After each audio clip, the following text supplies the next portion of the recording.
Hello everybody, it's Kara from Wild Book Garden, and today I'm here to talk about the books I hope to read for the All the World's a Page readathon. That readathon is a Shakespeare-themed readathon that I co-host along with Julia from Shakespeare and Such and Olivia Savannah from Olivia's Catastrophes. I will link both of them down below. I love them, and I love this readathon, so I'm really excited to talk about these books.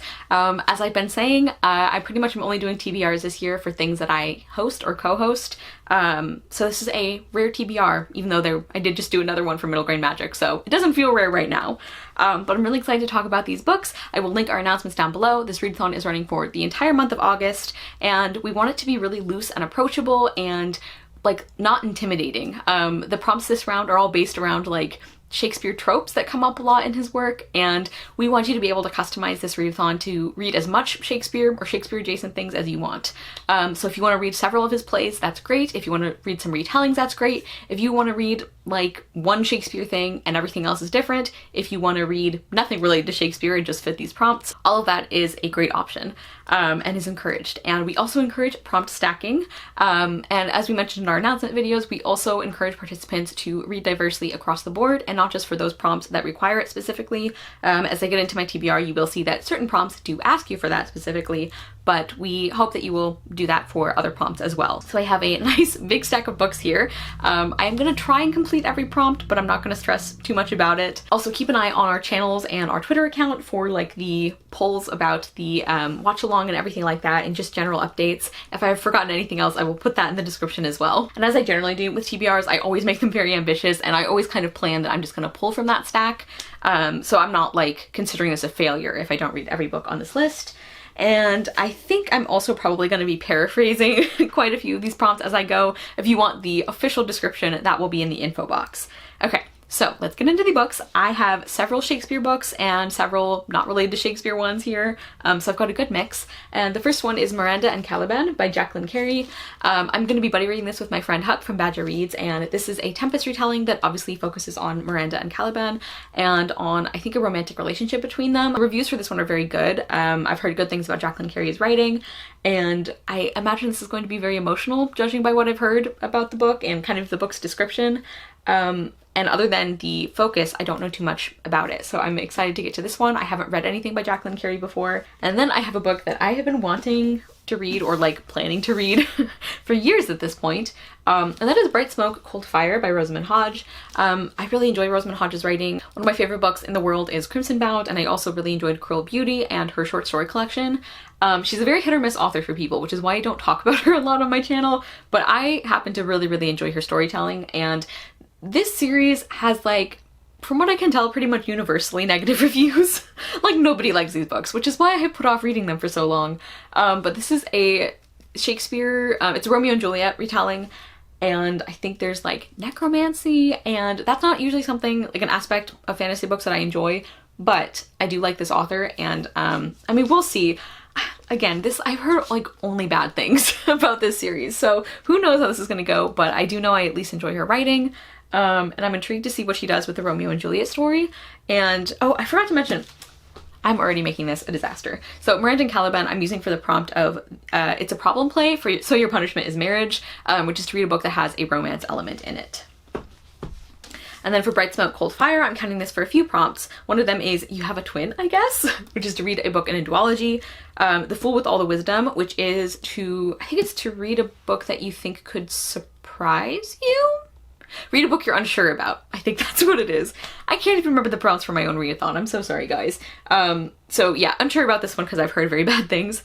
And then the last prompt I'm counting this for is Even Insta-Love Sounds Beautiful When You Write It Will, which is to read a book that has a writing style you enjoy, or flowery writing, And I've mentioned I really love Rosamund Hodge's writing style. I actually talked about it in a recent video I did on authors who can sell me on any romance trope. I will link that down below if you haven't seen it and you're curious.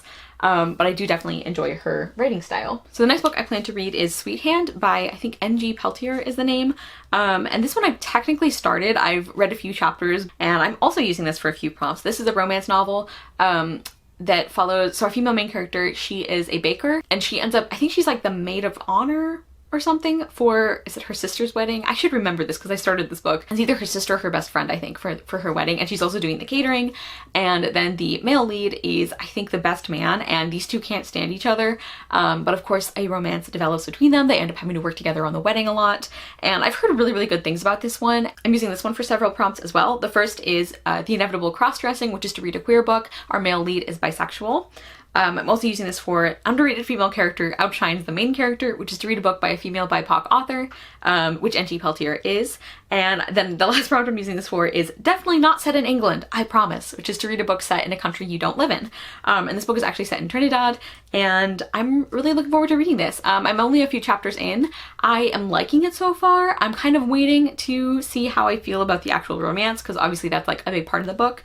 But I'm only a few chapters in, so too early to tell, but I'm enjoying the baking and the setting and everything, so excited for that. The next book I want to read is Clockwork Boys by T. Kingfisher. This is the first book in the Clock Tower War series, and I am reading this for the Band of Brothers prompt, which is to read a book that has I think it's like an ensemble cast, or multiple points of view, I think. And I'm really excited for this. T. Kingfisher is one of my favorite fantasy authors. I have talked about her quite a bit, I think.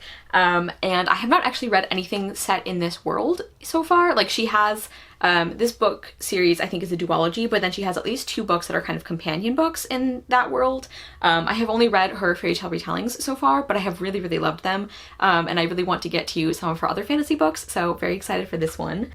Oh, I should tell you what that's about. So it is an ensemble cast, and I think it's like a group of characters who set off on a journey into the capital of an enemy territory or country. It says, a paladin, an assassin, a forger, and a scholar ride out of town. It's not the start of a joke, but rather an espionage mission with deadly serious stakes. T. Kingfisher's new novel begins a tale of a murderous band of criminals and a scholar thrown together in an attempt to unravel the secret of the Clockwork Boys, mechanical soldiers from a neighboring kingdom that promise ruin to the Dowager's city. And then there's other stuff in the synopsis too, but this just sounds really interesting. I know I really enjoy her writing, so I'm excited to get to more of it. The next prompt I'm filling is fake your own death, because that will definitely solve this problem, and that is to give a book or author a second chance at life. So maybe that's a book you previously DNF'd, or an author that you're giving a second chance. There's multiple ways to interpret that one. And I actually have the selection by Kira Cass because, and I actually started this. You can see I have a bookmark in it. And I got this series, like I got the whole series on sale super cheap a while back because I was just in the mood for something really light and fun, and then I never read it. And I have developed this really bad habit of starting to read books and then not getting very far in and not adding them to Goodreads and pretending I haven't started reading them until I actually pick them up, in which case I will just start from where I am and refuse to go back and reread, because that's the kind of person I am, I guess. I don't know why I do that. But I don't want to keep just like starting books and then leaving them hanging. So I want to actually finish this one. And one of the reasons I picked it, because I have several books I could have picked for this prompt, because again, I have developed this habit. But the reason I picked this one in particular is because I think it is going to read very quickly. I am very curious to see how I do with this series. I know some people really love it. Some people hate it with the fire of 1,000 suns. So I feel like I'm going to fall kind of in the middle. Like, I don't know that I'm going to love the main character, but I think I'm going to be like very absorbed in this book. And from what I've heard, it's a very easy one to marathon, which that would also be a fun thing to do. The next prompt I'm filling is Villain Monologue, and that is to read a book that follows a villain, an antihero, a morally gray character. I'm trying to remember what the prompt actually says, or to read a book that you think will have a strong or dramatic character arc. So that can be positive or negative, which is great because I hate villain origin stories most of the time. So I'm going to be reading Grounded, The Adventures of Rapunzel by Megan Morrison. This is actually a reread for me. This is the first book in the Time series, which is a series of fairy tale retellings that I really love. One of my favorite series. I have a spoiler-free review on it that I will link down below. And I have been meaning to reread this one for a long time. You can see I also have a bookmark in this one because I did start rereading it, but I just am not good at prioritizing rereads unless they're for a specific project. And one of my goals is to do more rereading. And when I have actually reread books this year that I just wanted to pick up, it has been a great experience. Like, I have really, really loved rereading some of my favorite books. So I would like to reread this one. And this definitely, I know because I've read this book before, it has a very dramatic character arc. Our main character Rapunzel starts out very naive and sheltered and can be very frustrating, but she really ends up coming into her own throughout the story. And this book deals with some pretty heavy ideas. Like, it's one of those books that seems very light and fluffy and like kind of fairy tale, like cutesy almost on the surface, but there's a lot of darker things going on, and I think that's done really well. I think a lot of people DNF this book because they find Rapunzel very irritating for a while, but I don't mind naive characters if I understand why they are the way they are. And it's like, she has literally been kept in a tower her entire life. I think she's entitled to be a little like unknowledgeable about the world. So anyway, I really love this series and I'm excited to have an excuse to continue my reread of that one. Then for the Lavinia Speaks prompt, that is to read a book by a disabled author, and this is specifically based on Lavinia's character from Titus Andronicus. Oh, I forgot to mention, like, some of these prompts I explained in the announcement, some of them I didn't so much. I forgot to mention that the Insta-Love prompt is specifically based on where there's like a plot point that happens because two characters fall in very dramatic insta-love off page, and it like solves the conflict of the play. So that's what that one is based on. And then Lavinia Speaks is based on a specific character in Titus Andronicus, which is a really, really dark play. I will put content warnings in the description box if you plan on reading that one, because it's really, really dark. But Lavinia is a character who does become disabled during the course of the play, and so this prompt is about having disabled authors tell their own stories. And for that one, I'm going to be reading Akata Witch by Nydia Okorafor. I actually have ordered this one. Hopefully it will get in time for the readathon. But I'm really excited about this. I really enjoyed the Binti series, and I have been wanting to read more by Okorafor. And this is a duology that follows a main character who is albino, I believe. And this is a fantasy series. I think it's like a magical school setting. I've heard mostly pretty good things about it, so I'm really excited. And Nydia Okorafor is a disabled author. I don't know if there is specifically disabled representation in this book, but I'm really excited to read that one. And then finally, the last, I think, official like prompt one that I have is for the history but add even more drama prompt, which is to read a book that blends historical fiction with another genre, so like historical fantasy, historical romance, etc. This is based on the fact that Shakespeare's history plays are not like, they're not historical documents, let's say. He plays like fast and loose. They're supposed to be stories, like entertaining stories above all else. So his history plays are definitely more historical fiction than they are like actual history books. And so for this one, I have picked My Contrary Mary by Cynthia Han, Brody Ashton, and Jody Meadows. This is the first in their Mary series. I don't remember the name of the series, but they're Lady Janies. I have only read one book in, but I really enjoyed it. And this one is set in the same like world and time period, but we're following Mary, Queen of Scots, I think, who had a really terrible end. But this book is about giving her a happier ending, which is kind of the whole premise of the series, taking famous historical or literary women and giving them a better ending, which I love. Yeah, I don't know much about this. I really enjoyed My Lady Jane. The humor really worked for me. I know it doesn't work for everybody, but I liked it. And I'm really excited about this one. I will admit I was a little disappointed when this is like years and years back when they just announced the title of this one. I assumed it was going to be about Mary from the Secret Garden, because like Mistress Mary quite contrary, how does your garden grow, that whole thing. So I was a little disappointed when it wasn't, but I am still very excited for what this book is. Then I also just have some other books that I want or need to read that I'm going to throw in here. Those are all the prompts covered though. One of them is Much Ado About Baseball by Rajani LaRocca. She wrote Midsummer's Mayhem, which I absolutely loved, which is a baking magic middle grade take on A Midsummer Night's Dream. It's a total delight. I highly recommend that book. And then this is the companion novel, which is a retelling of Much Ado About Nothing, which is my absolute favorite Shakespeare play. It's tied actually for my favorite Shakespeare play. And I am very excited for this one. This one deals more, I think, with cooking magic than baking magic. I talked about it in my most anticipated releases for the second quarter of the year, which I will link down below, but I am super, super excited about that book. And that one I actually had pre-ordered. I think it came out last month maybe, or maybe it's coming out in July. I don't know. But I had pre-ordered it and it actually is back-ordered, which I'm hoping is because a ton of people are buying it. That would be very exciting. I will also be reading at some point during the month Save Me the Waltz by Zelda Fitzgerald, which is our Past Day Classics pick.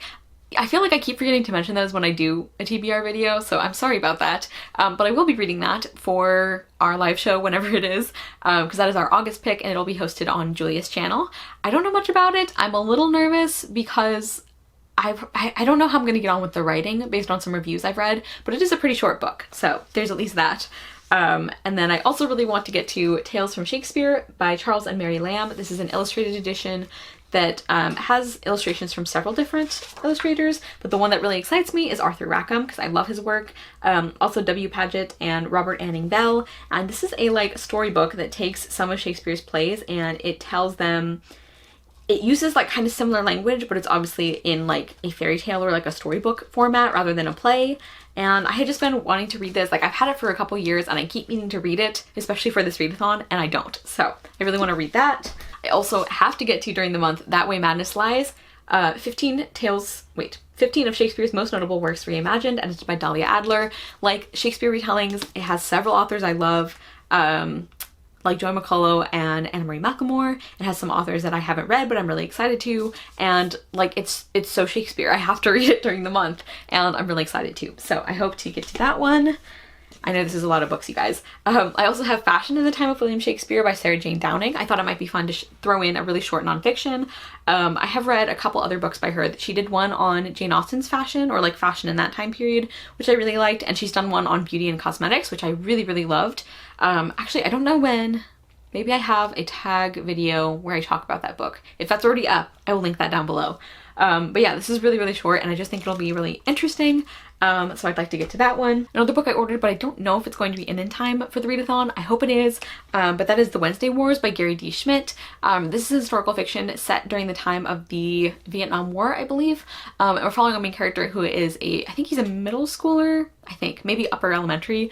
He's this young boy who, everybody, like all the other kids in his class, it's like every Wednesday, half of them go to Hebrew school and half of them go to catechism class, and he is the only Presbyterian in his class, so he's just like stuck there in an empty classroom with his teacher.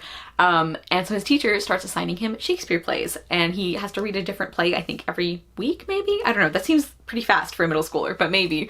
And of course, this boy feels like he's being punished. His teacher must be doing it because she hates him, because why else would she make him read Shakespeare? But I think it's about like him like kind of growing to enjoy the plays.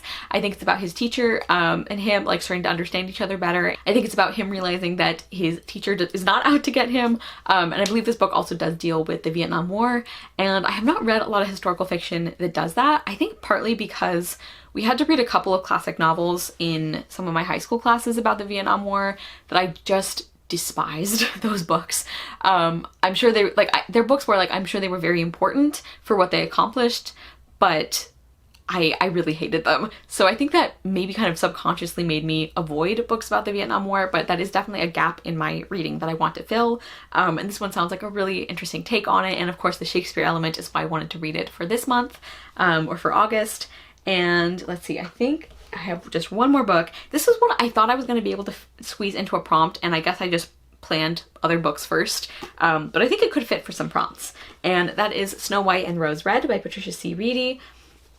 I think I was actually going to count this one for a book you're unsure about, because I have plans to read books that I feel like I'm gonna unhaul. If I have that video up already, I will link that down below, but I'm almost sure it's not up yet, because it's gonna be a longer project. But I had initially put this book in that pile, and then I like started reading the back. I'm like, this actually sounds great. I think what happened is I acquired it at the same time as Summer and Bird, which is a completely unrelated book by a different author, but for some reason I thought they were like similar ideas, and they're not at all. So this is a retelling of Snow White and Rose Red that involves fairies, and it's set in Elizabethan England, and I have really enjoyed Patricia C. Reedy's books in the past, so I'm actually really excited about this one, but I am still like somewhat unsure about it because, again, I put it together in my head with a book, like another fairy tale book that I had acquired at the same time that I thought they were about similar things, and the other book that I like equated this with, I have tried to read before and I just can't get into.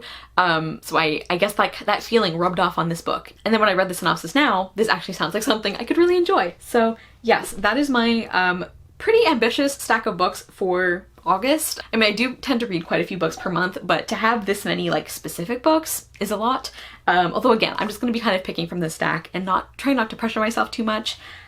Please comment down below and let me know if you are joining in for All the World's a Page and a book that you're excited to read in August. Thank you guys so much for watching. I will see you soon with another video, and I hope you love the next book you read. Bye!